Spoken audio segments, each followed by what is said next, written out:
Hello guys, I'm back again here with Ben Thomas. Hello. We've just done the Red Stripe review. Go and watch it. It's everything you expect it to be.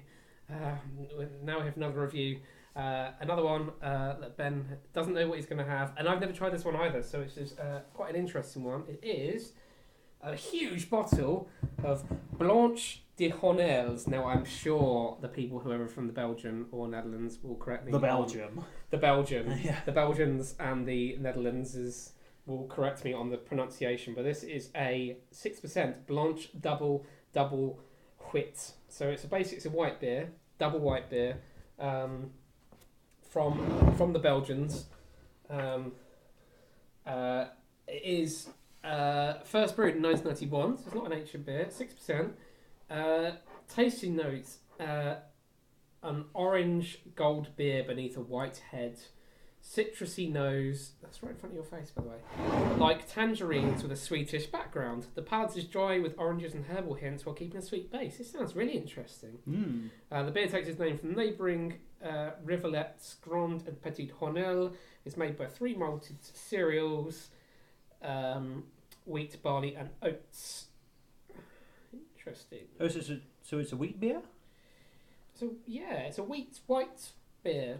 Wheat. Well, wheat is white or wheat? White. It's white. Okay, wheat is white. Right. And it's triple fermented, so this is just your very standard Belgian kind of approach. Also, who needs this much beer? Whoa!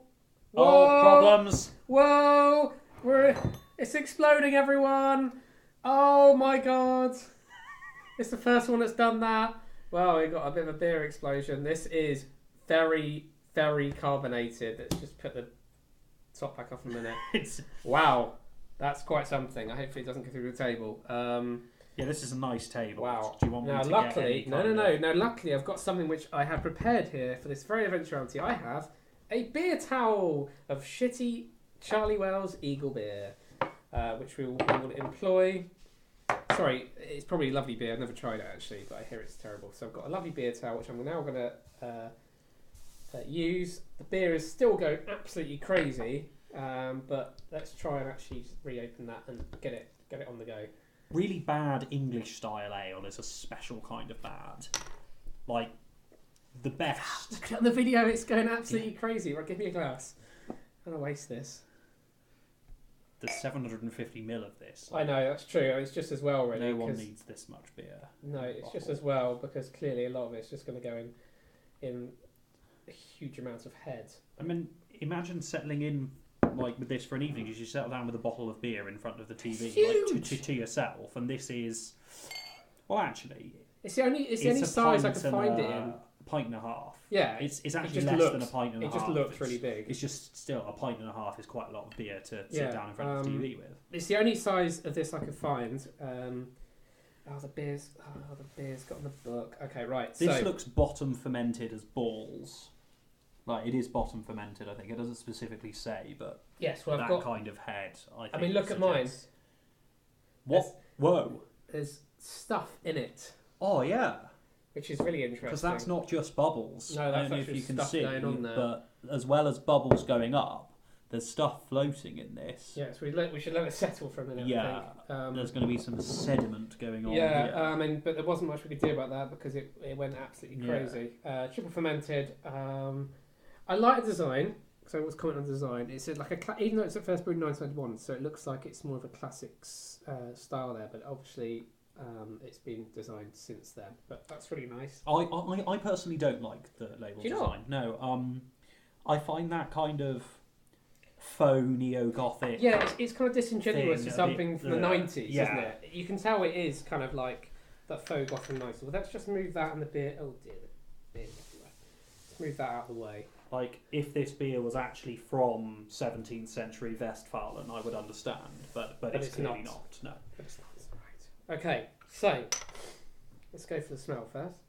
The head is that's cleared almost immediately on both our glasses here. Classic bottom fermentation. Oh, it's just got loads of bits in it. It smells acrid. I'm sceptical about this. Cheers.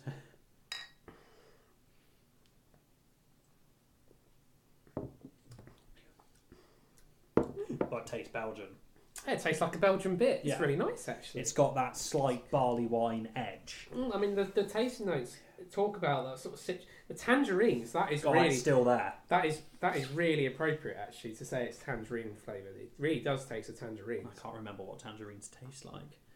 Oranges. Oh Sort yeah, of. of course. I don't know so much about the bits floating in it, but it tastes really nice. It's very citrusy. It's not. It wasn't. This just wasn't what I was expecting at all. I mean, I'm just looking back at the book. Actually, it's